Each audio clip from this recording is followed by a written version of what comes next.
Hello everyone. In the last few lectures, we studied about different phase diagrams such as isomorphous and eutectic phase diagram.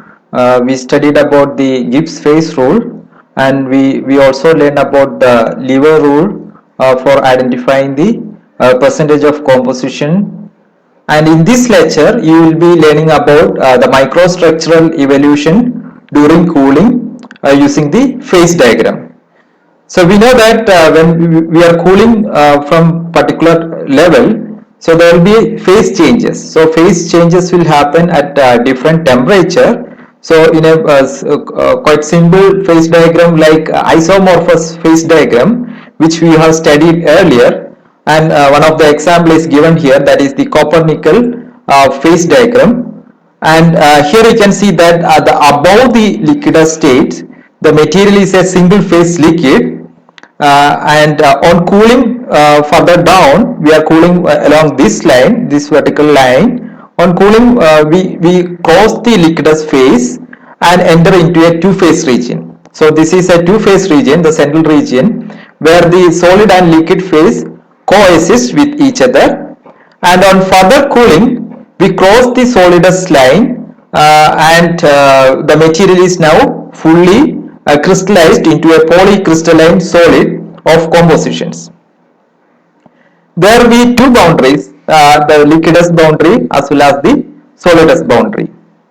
So we will, in this particular lecture, we will be studying in detail about the phase changes happening across this line, and the compositions. Of course, the composition will change when we temperature is down. So now the percentage of solid this at this region, it is completely liquid, and on cooling down, it starts begins, the solid state will be begins at this point, and on further down the percentage of solid keeps on increasing, and at this point it will be completely solidified.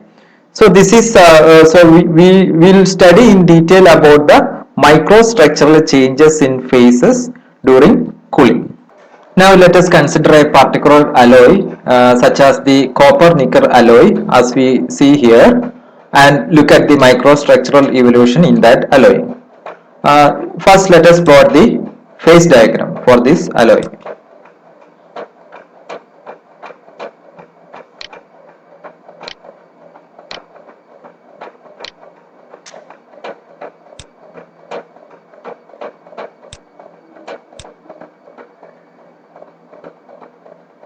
So this is how the phase isomorphous phase look like, and above now we have to rely on the combination of tie line method and lever rule method, which we have studied earlier, for determining the amount of each phase present in two phase region. As we studied earlier, in a tie line method, which is a tie line is drawn at the specified temperature. So we'll draw a tie line across this temperature region between two phase region, and the composition of alloy is identified.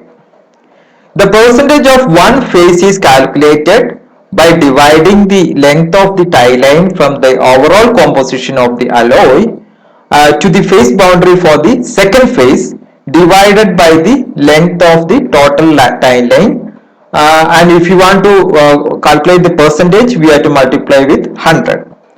So the percentage of second phase is calculated by using the same procedure. So we draw a tie line, which is a horizontal line across this one, and this will cut the solid. This is the liquidus line at this point and solidus line at this point, and we can find out at this particular temperature what is the composition of liquid present and what is the composition of solid present. So this one we have studied earlier. You may refresh that.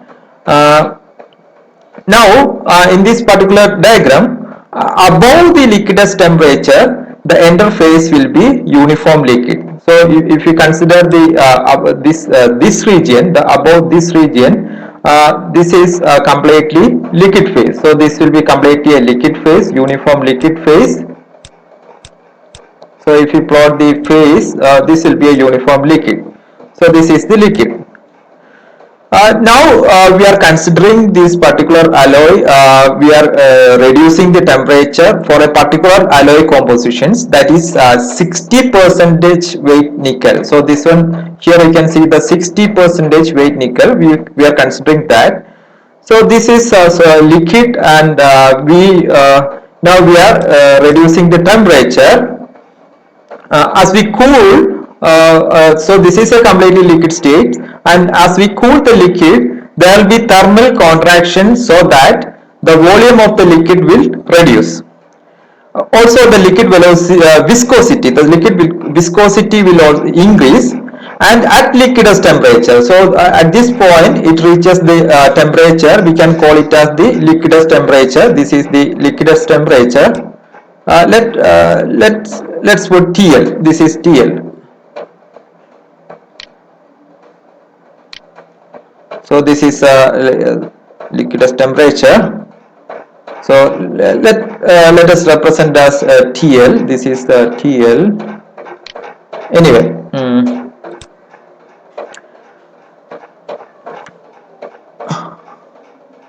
So now liquid velocity, viscosity at liquidus temperature, the phase will change. So at this point, when we reach this particular point, the phase will change, because now this is transforming into solid state.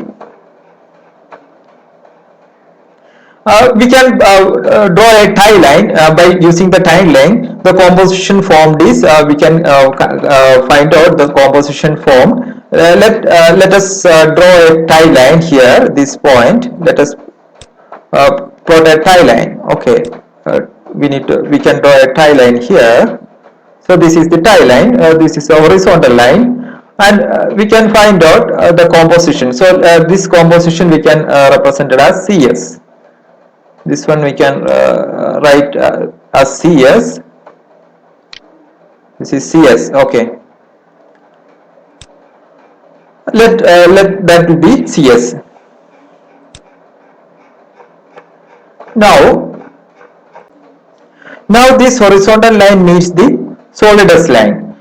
This point. So this is the we know that this is the solidus line. This is solidus line, and it meets here. It meets the solidus line here, and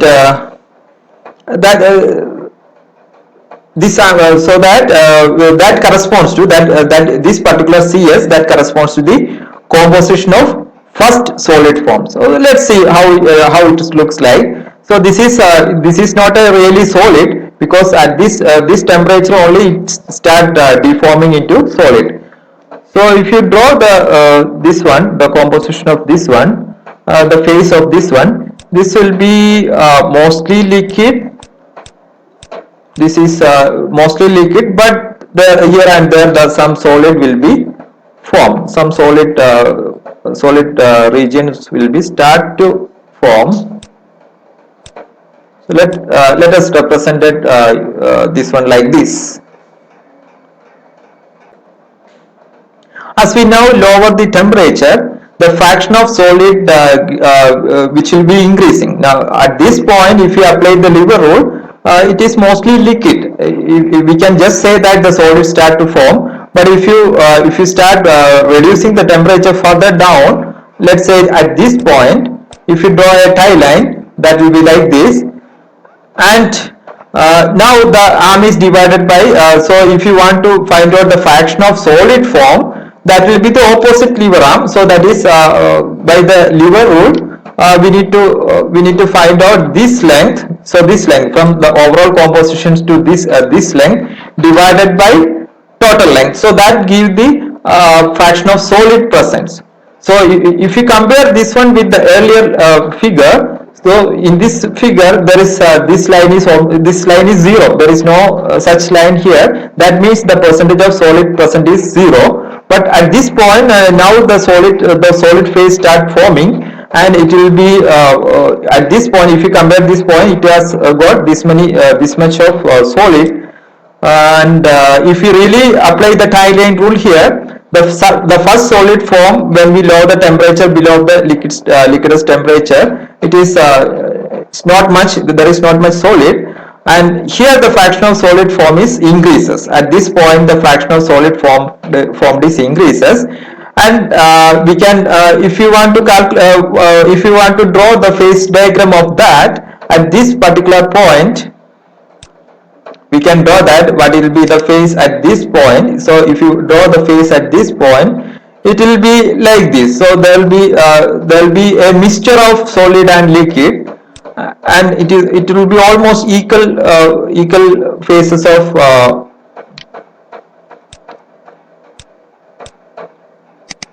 so there will be more solid forms.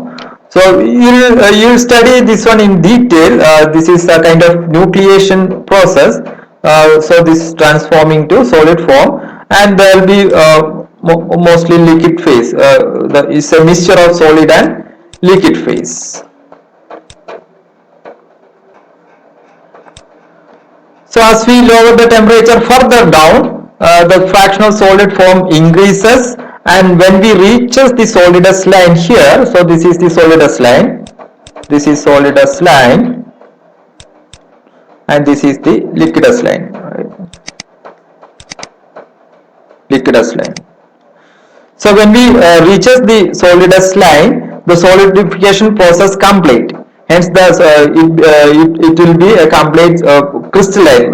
It's actually a polycrystalline. So if you want to see the so the phase diagram, it will be a polycrystalline structure.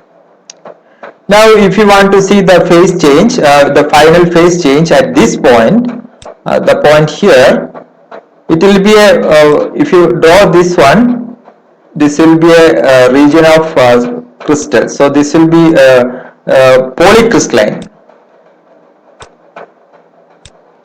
All this one we can represented by alpha.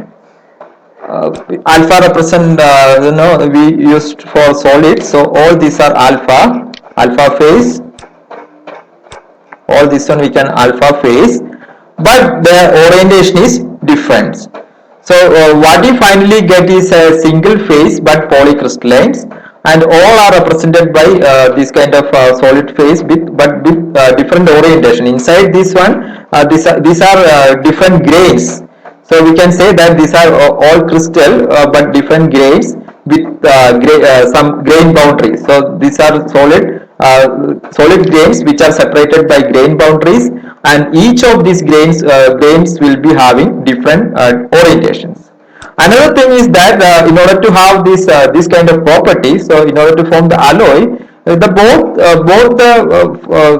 the material components we used here, the copper and nickel, should have of similar crystalline structure. In this case, it is FCC. And finally, here at this point here, we end up with a polycrystalline crystal. Let's say this point, we end up with a polycrystalline structure below the solidus line.